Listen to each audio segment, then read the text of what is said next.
Good evening. Hi. Oh, those smiling faces. That's nice. I'm Christa Wessel. I am the late afternoon host at All Classical Portland, which I have to assume is a preset button, the #1 preset button on all your radios. Oh, good. Look at all that nodding. Yay. If you've not yet discovered All Classical Portland, it's a 24-hour commercial-free classical radio station, 89.9. or allclassical.org. And that website's important to remember because we're videotaping tonight's chat, and you can access it through the All Classical Portland website later, as well as the Oregon Symphony's website. Okay, I'm Christa Wessel. This is Carlos Kalmar. Good evening. Yay! Pleasure to hear. Did you hear the cheer? Yay! What a program tonight. This is huge. Actually, this is one of, it's not that I have favorite programs, but I thought actually for a couple of years of just presenting Corigliano's First Symphony, because I think it's a very, very important piece of art that deals with a very, very, important, devastating, touching, whatever theme. And we have to remember what the theme actually is. It's about AIDS. And in this case, it just happened that we paired this with not only the fact that our beloved Emanuel Ax is with us, but also, again, Manny brings pieces to us that are not so often heard. And I was absolutely shocked. Because, I, of course, built most of the programs together with Charles Kalmar, our fantastic artistic administrator, and then at the end of building the programs for a season, he actually looks what are the pieces that the Oregon Symphony has never ever performed. So I was very sure that Corigliano's First Symphony was performed, which is true. Because when it came out in the very early 19th, everybody kind of wanted to play that piece. But I was not so sure about Capriccio. The shock is that 2 pieces in tonight's program have never been performed by the Oregon Symphony ever. Are you kidding me? But one is by Haydn and one is from 1830. What were people thinking? It's a piece that is close to 200 years old and you never played it. So it's interesting. Yes, the Capriccio by Stravinsky has been played. Last time in 1968. That's nuts. I'm not going to ask who was there. Never mind. But, yeah. And it's been 25 years since Corigliano's First Symphony has been performed here. Shortly after it was written, you said, is that where we should start today? It's like such a huge... You take the lead. I don't mind if you start by the start, because otherwise I will talk about Corigliano all the time. Okay. Well, let's start with the Diavolo Overture. Yeah. It sounds to me Rossini-esque, but it's not Rossini. Well, it's Rossini, but in French. It's actually as simple as that. This overture you're going to hear is a reminder of... Actually, the first 2 pieces are reminders. The Haydn Concerto, at least the first movement, is a reminder of how much of a genius a composer has to be to pull off a piece of music that is, whatever length it is, 7 minutes, 8 minutes, 5. And the music is just so shockingly simple. There is, it's a scale up, a scale down, stuff like that, or just think that you cannot make up. And of course, in that sense, Christa is absolutely right. Daniel François Esprit Auber, this wonderful writer, composer of what we call opéra comique in France in the first half of the 19th century, sounds like Rossini. It's the same simplicity. The difference between Rossini, who was just, or is today, way more famous, back in the days it was kind of a competition, is that Rossini writes this, the difference is this, Rossini writes these melodies that are virtuosic, And then he starts something very softly, and it goes on and on and on, and grows and grows and grows and grows for half a minute, and then explodes until we get to the next thing.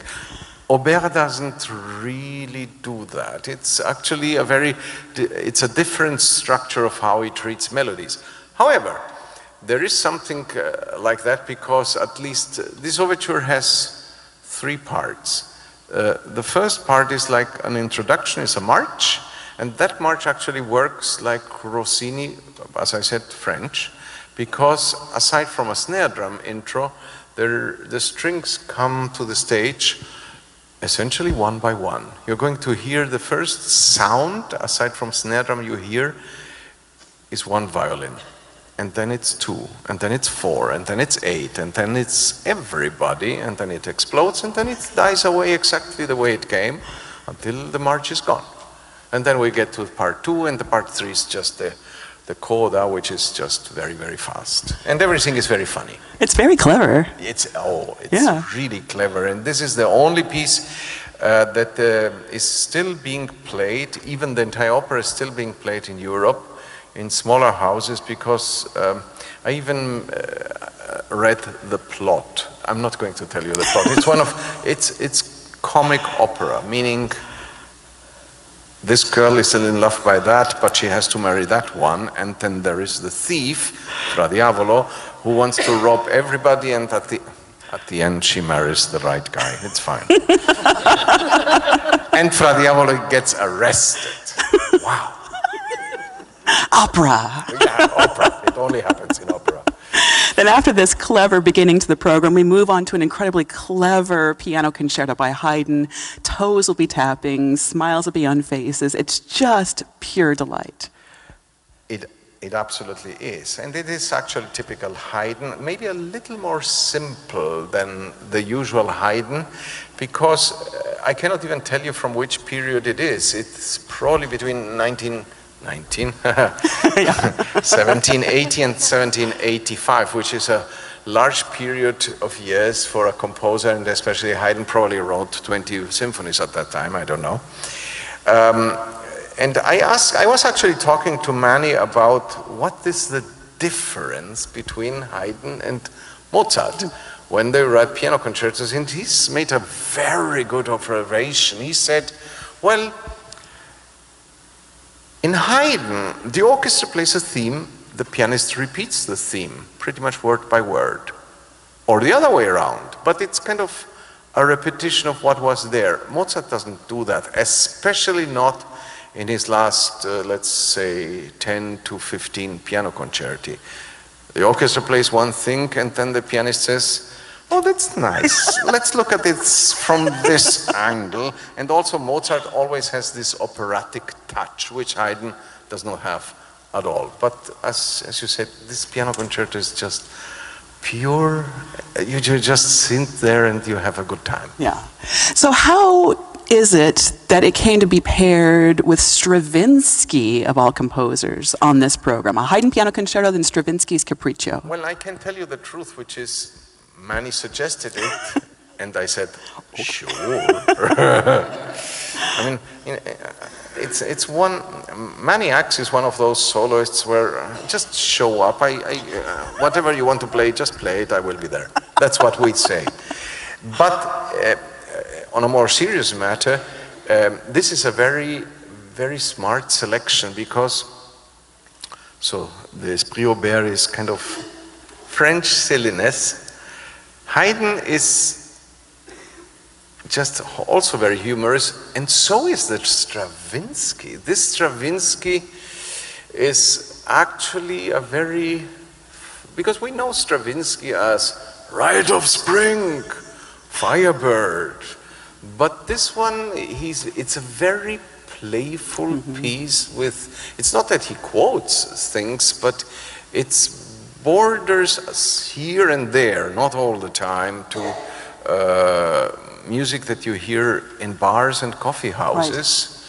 Right. And it also has somewhat a very more serious undertone. It's in 3 movements, and the middle movement is more serious, but then goes very frantic all of a sudden without any kind of announcement. And yes, Stravinsky likes to play a little bit with things like rhythms, but all in all, this piece, this Capriccio, is in that sense an interesting piece because Stravinsky wrote 3 piano concerti, and only one of them has the name Piano Concerto. And in a way, what he said was that people were, he was the soloist also, and people were always telling him, well, write another piano concerto, write another piano concerto. And actually, Stravinsky is not a person who writes a standard piano concerto.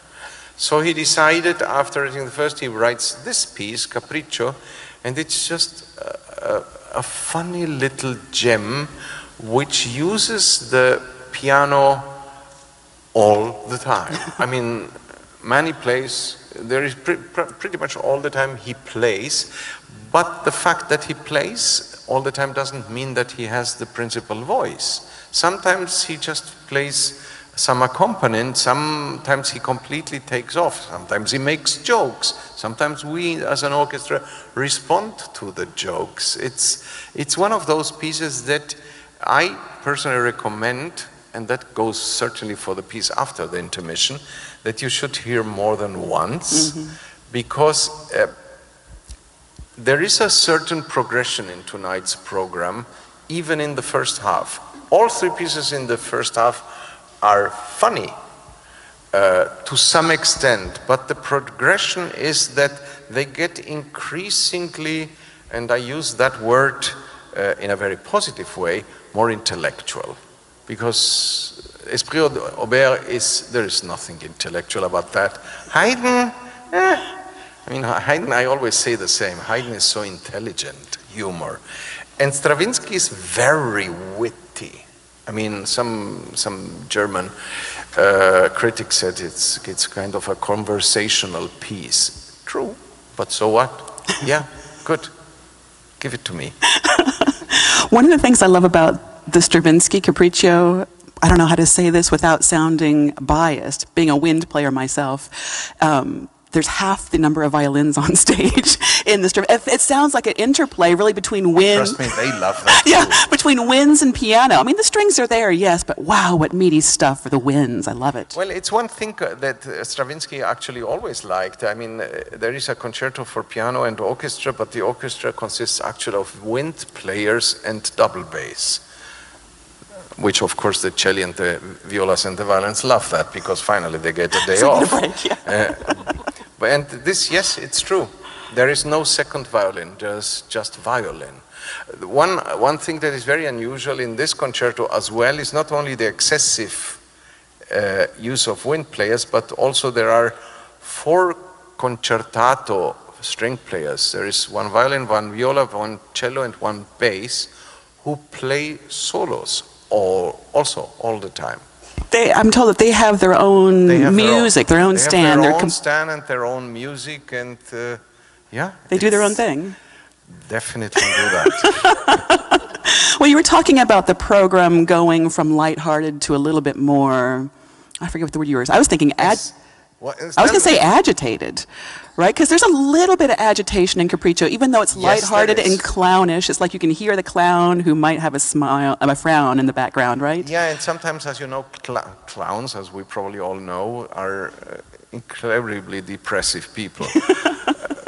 I say that jokingly, of course, but there is a little bit of that, and I think that leads to some extent to what is coming after the break. Intermission. Because after the break, all smiles, I'm sorry, all of them are gone. Yeah. But please, the fact that I'm going to tell you a couple of maybe not so funny things about Corigliano's First Symphony, and you will understand what the piece is, please stay for it. You will be it will take your breath away. It's an incredibly moving piece. You can't not be moved by this piece. As you said, it's inspired, well, Corigliano says he was inspired by seeing the AIDS quilt on display and how all those squares created by friends and family of people who had died from AIDS, all patched together in this kind of community, was really inspiring to him. And so then he took it one step further and wrote each movement of this piece inspired by a personal friend of his who had passed away from AIDS. It's an incredibly moving, heartfelt work. I think it's also a good, in a way, there is always a good time to remember the epidemic of AIDS and what kind of happened back in the days, because as with every tragedy in humankind, we as the human race, to some extent we learn to live with it, and there is a certain, if you will, amount of normality, even to the most destroying events in humankind. We live in our day and age with the epidemic AIDS. It's still there. And the only difference is that we know now, whether we know doctors or we go into the internet and research or whatever, or we simply got in some way, some friend, some contact to that, we know probably a lot of it. And the great news is that we also know that contracting AIDS is not anymore a death sentence. But just a reminder that when AIDS started as a disease, first of all, nobody knew what it was, because the symptoms were of a very, very rare thing that doctors even weren't accustomed to see. And then, of course, it's one thing to see a disease that is very rare, and then when there are more people than you actually think there should be contracting that disease, you also have to think as a doctor, where does it come from? And it took, of course, years of research and studying until they understood where it came from.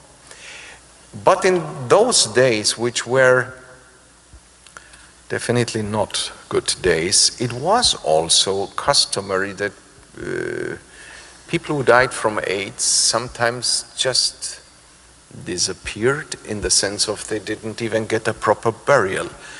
And that was actually the reason for the Quilt, or the so-called Names Project, because from what I remember, it is a gentleman had this idea back in the days after Harvey Milk was assassinated. And also there was this project of putting a couple of names around, I don't know which building in San Francisco it was. There was a lot of names of people who died of AIDS. And he saw that, and it reminded him of a quilt. And years later, with many, many friends, he created this idea, and now there are 100,000, or God knows, a completely incredible amount of pieces of this quilt. And I think it weighs 58 tons, and probably it's still increasing. Now, if we go from there to John Corigliano, John Corigliano, of course, had men, as in a way I can't say, as we all did, personal friends and acquaintances that were dying. I remember when this epidemic broke out that I, here and there, especially in the artists' world, it was decimated. And what that caused in a person like John Corigliano was a catastrophe. It was remembrance in the sense of looking back and remembering people who weren't there anymore, and of course also rage that was to an extent of exploding, because at that time it was barely visible that there was kind of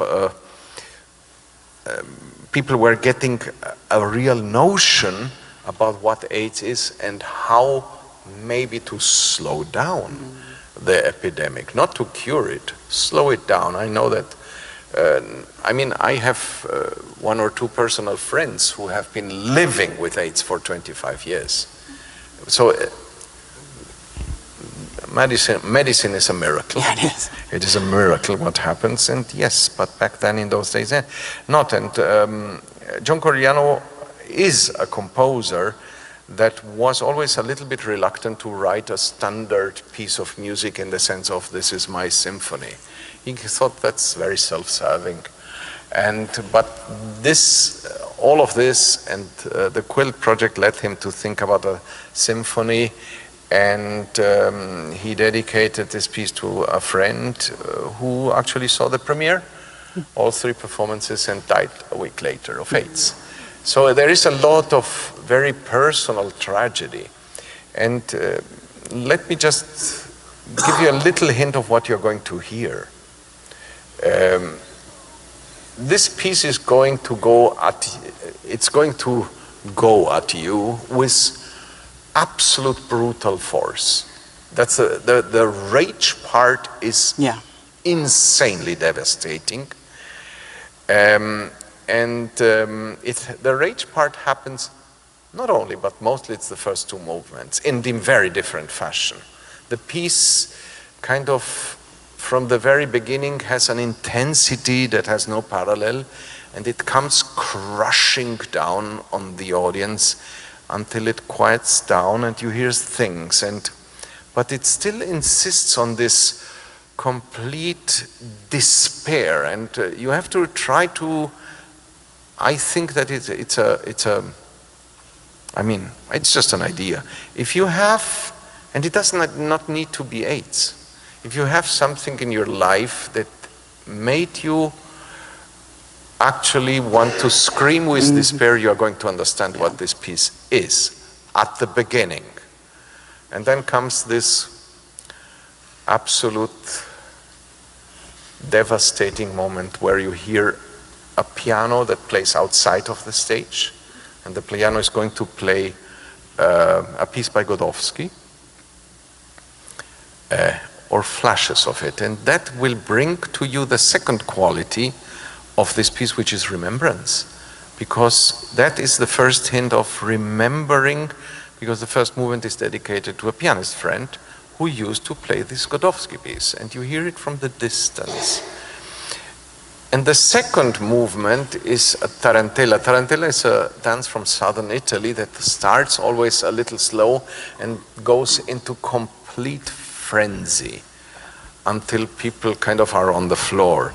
Now here it is utilized actually to describe, I mean, this is not program music. Don't misunderstand if I tell you something describes something. It's not meant to describe something specific. It describes actually the idea that when you contract AIDS and you are in the very late stages, maybe also you start to have completely bizarre hallucinations, because also this starts to go.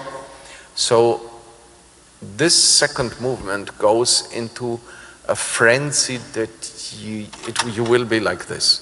Trust me, it blows your mind. And then comes a very, in a way, long epilogue of two movements that are interwoven.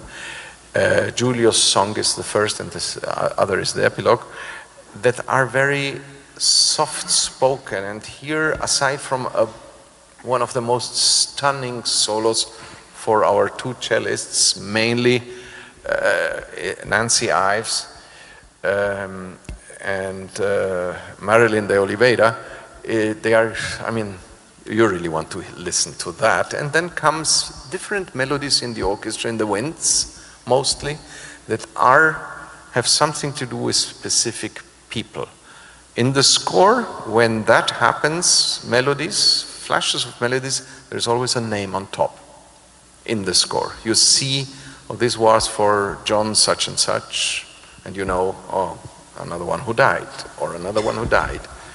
And at the end of the piece, we're all left just with the note, the same note, with which the piece began. It just, the beginning is very powerful and the ending is very soft, and it once probably, and this is just an idea that I have, the piece probably wants to leave you with the idea that all the people who died went through great pains and a horrible disease, and of course what society also did to all the human beings who contracted AIDS, but they are now in a better place, so there, at the end there is maybe something like peace.